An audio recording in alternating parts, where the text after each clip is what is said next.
शांताकारं भुजंगशयनं पद्मनाभं सुरेशं विश्वाधारं गगनसदृशं मेघवर्णं शुभांगं लक्ष्मीकान्तं कमलनयनं योगिभिध्यानगम्यं वंदे विष्णु भवभयहरं सर्वलोकैकनाथं। मंगलम भगवान विष्णु मंगलम गरुड़ध्वज मंगलम पुंडरीकाक्ष मंगलाय तनोहरि। ओम नमो भगवते वासुदेवाय। आज का दिन आप सभी के लिए मंगलमय हो। आज मैं अगन मास कथा का 24वां अध्याय सुनाने वाला हूँ। तो आइए सुनते हैं अगन मास कथा का 24वां अध्याय। उग्र सर्वा जी ने कहा, राजा जन्मेजय ने अपने मंत्रियों से पूछा कि मेरे पिता के जीवन में कौन सी घटना घटित हुई थी, उनकी मृत्यु किस प्रकार हुई थी। मैं उनकी मृत्यु का वृतांत सुनकर वही करूंगा जिससे जगत का लाभ हो। मंत्रियों ने कहा, महाराज, आपके पिता बड़े धर्मात्मा, उदार और प्रजापालक थे। हम बहुत संक्षिप्त से उनका चरित्र आपको सुनाते हैं। आपके धर्म के पिता मूर्तिमान धर्म थे। उन्होंने धर्म के अनुसार अपने कर्तव्य पालन में संलग्न चारों वर्णों की प्रजा की रक्षा की थी। उनका पराक्रम अतुलनीय था। वे सारी पृथ्वी की ही रक्षा करते थे। न उनका कोई द्वेषी था और न वे ही किसी से द्वेष करते थे। वे सबके प्रति समान दृष्टि रखते थे। उनके राज्य में ब्राह्मण, क्षत्रिय, वैश्य सभी प्रसन्नता के साथ अपने अपने कर्म में लगे रहते थे। विधवा, अनाथ, लंगड़े, लूल्हे और गरीबों के खान पान का भार उन्होंने अपने ऊपर ले रखा था। उनकी प्रजा हृष्ट पुष्ट रहती थी। वे बड़े ही श्रीमान और सत्यवादी थे। उन्होंने कृपाचार्य से धनुर्वेद की शिक्षा प्राप्त की थी। भगवान श्री कृष्ण आपके पिता के प्रति बड़ा प्रेम रखते थे। विशेष क्या, वे सभी के प्रेम पात्र थे। कुरु वंश के परीक्षण होने पर उनका जन्म हुआ था। इसी से उनका नाम परीक्षित हुआ। वे राजधर्म और अर्थशास्त्र में बड़े कुशल थे। वे बड़े बुद्धिमान, धर्मसेवी, जितेंद्रिय और नीति निपुण थे। उन्होंने 60 वर्ष तक प्रजा का पालन किया। इसके बाद सारी प्रजा को दुखी करके वे परलोक सिधार गए। अब यह राज्य आपको प्राप्त हुआ है। जन्मेजय ने कहा, मंत्रियों, आप लोगों ने मेरे प्रश्न का उत्तर तो दिया ही नहीं।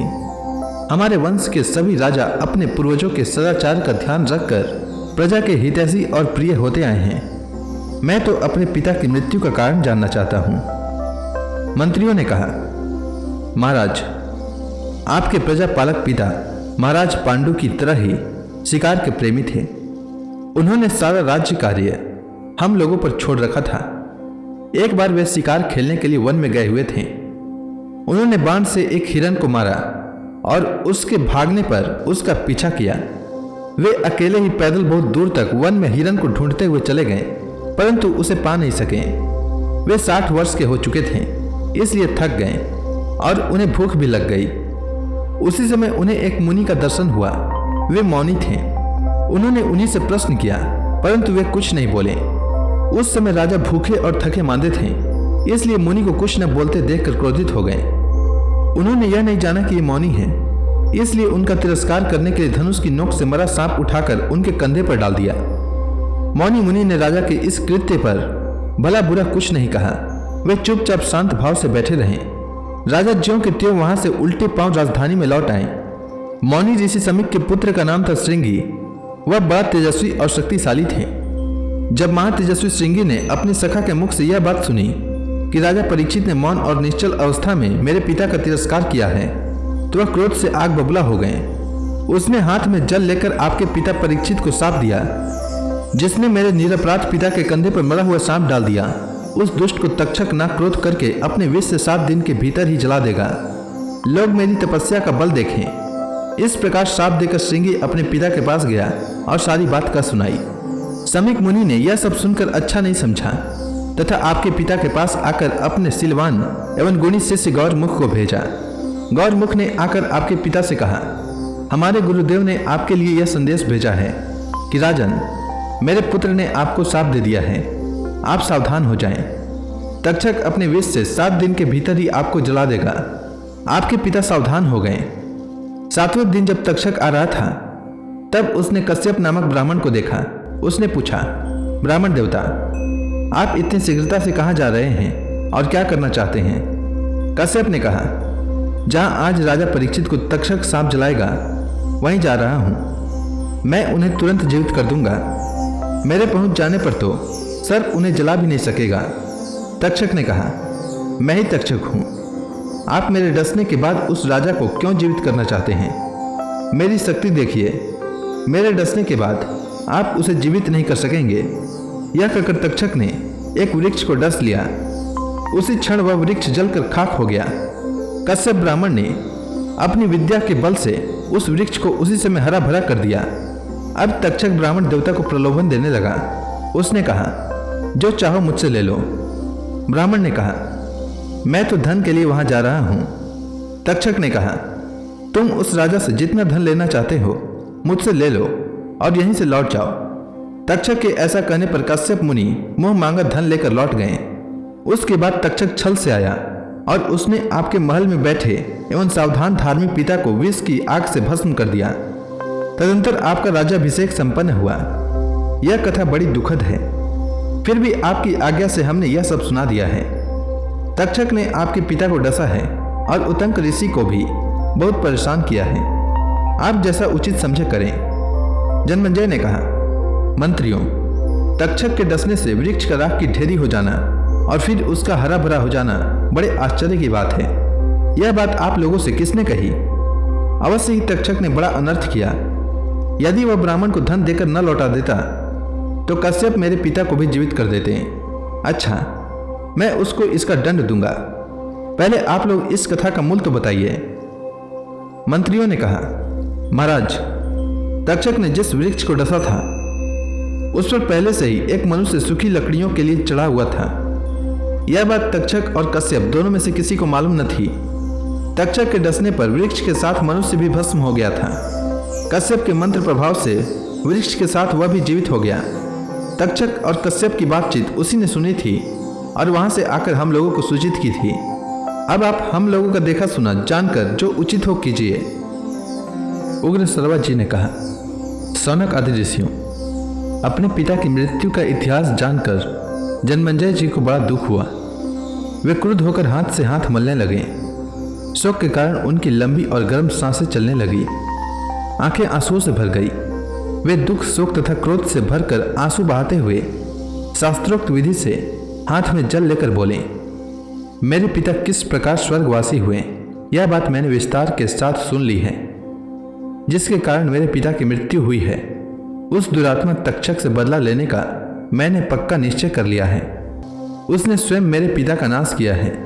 श्रृंगी ऋषि का शाप तो एक बहाना मात्र है। इस बात का प्रत्यक्ष प्रमाण यह है कि उसने काश्यप ब्राह्मण को, जो विष उतारने के लिए आ रहे थे और जिनके आने से मेरे पिता अवश्य ही जीवित हो जाते, धन देकर उन्हें लौटा दिया। यदि हमारे मंत्री काश्यप ब्राह्मण को अनुनय विनय करते और वे अनुग्रह पूर्वक मेरे पिता को जीवित कर देते तो इससे उस दुष्ट की क्या हानि होती? ऋषि का शाप पूरा हो जाता और मेरे पिता जीवित रह जाते। मेरे पिता की मृत्यु में सारा अपराध तक्षक का ही है। इसलिए मैं उससे अपने पिता की मृत्यु का बदला लेने का संकल्प करता हूं। मंत्रियों ने महाराज जन्मेजय की इस प्रतिज्ञा का अनुमोदन किया। अब राजा जन्मेजय ने पुरोहित को बुलाकर कहा, दुरात्मा तक्षक ने मेरे पिता की हिंसा की है। आप लोग ऐसा उपाय बताइए जिससे मैं बदला ले सकूं। क्या आप लोग ऐसा कर्म जानते हैं जिससे मैं उस क्रूर सर्प को धधकती आग में होम सकूं? पुरोहितों ने कहा, राजन, देवताओं ने आपके लिए पहले से ही एक महायज्ञ का निर्माण कर रखा है। यह बात पुराणों में प्रसिद्ध है। उस यज्ञ का अनुष्ठान आपके अतिरिक्त और कोई नहीं करेगा, ऐसा पौराणिकों ने कहा है और हमें उस यज्ञ की विधि मालूम है। पुरोहितों की बात सुनकर जन्मेजय को विश्वास हो गया कि निश्चय ही अब तक्षक जल जाएगा। राजा ने ब्राह्मणों से कहा, मैं वह यज्ञ करूंगा, आप लोग इसके लिए सामग्री संग्रह कीजिए। वेदज्ञ ब्राह्मणों ने शास्त्र विधि के अनुसार यज्ञ मंडप बनाने के लिए जमीन नाप ली। यज्ञशाला के लिए श्रेष्ठ मंडप तैयार किया गया तथा राजा जन्मेजय यज्ञ के लिए दीक्षित हुए। इसी समय एक विचित्र घटना घटित हुई। किसी कला कौशल के पारंगत विद्वान, अनुभवी एवं बुद्धिमान सूत ने कहा, जिस स्थान और समय में यज्ञ मंडप मापने की क्रिया प्रारंभ हुई है उसे देखकर यह मालूम होता है कि किसी ब्राह्मण के कारण यह यज्ञ पूर्ण नहीं हो सकेगा। राजा जन्मेजय ने यह सुनकर द्वारपाल से कह दिया कि मुझे सूचना कराए बिना किसी मनुष्य को यज्ञ मंडप में न आने दें। अब सर्प यज्ञ की विधि से कार्य प्रारंभ हुआ। ऋत्विज अपने अपने कामों में लग गए। ऋत्विजों की आंखें धुएं के कारण लाल लाल हो रही थी। वे काले काले वस्त्र पहनकर मंत्रोच्चारण पूर्वक हवन कर रहे थे। उस समय सभी सर्प मन ही मन कांपने लगे। अब बेचारे सर्प तड़पते, पुकारते, उछलते, लंबी सांस लेते, पूंछ और फनों से एक दूसरे को लपेटते आग में गिरने लगे। सफेद, काले, नीले, पीले बच्चे, बूढ़े, सभी प्रकार के सांप चिल्लाते हुए टपाटप आग के मुंह में गिरने लगे। कोई 4 कोस तक लंबे और कोई गाय के कान के बराबर लंबे सर्प ऊपर ही ऊपर कुंड में आहुति बन रहे थे। नाम लेकर आहुति देने से बड़े बड़े भयानक सर्प आकर अग्नि कुंड में गिर जाते थे। सर्पों की चर्बी और मेद की धाराएं बहने लगी। बड़ी तीखी दुर्गंध चारों ओर फैल गई तथा सर्पों की चिल्लाहट से आकाश गूंज उठा। यह समाचार तक्षक ने भी सुना। वह भयभीत होकर देवराज इंद्र की शरण में गया। उसने कहा, देवराज, मैं अपराधी हूँ, भयभीत होकर आपकी शरण में आया हूँ, आप मेरी रक्षा कीजिए। इंद्र ने प्रसन्न होकर कहा कि मैंने तुम्हारी रक्षा के लिए पहले से ही ब्रह्मा जी से अभय वचन ले लिया है। तुम्हें सर्प यज्ञ से कोई भय नहीं है, तुम दुखी मत हो। इंद्र की बात सुनकर तक्षक आनंद से इंद्र भवन में ही रहने लगा। इसके बाद तक्षक के साथ क्या हुआ यह मैं अगला अध्याय में बताऊंगा। तब तक के लिए भगवान हरि का नाम लेते रहें।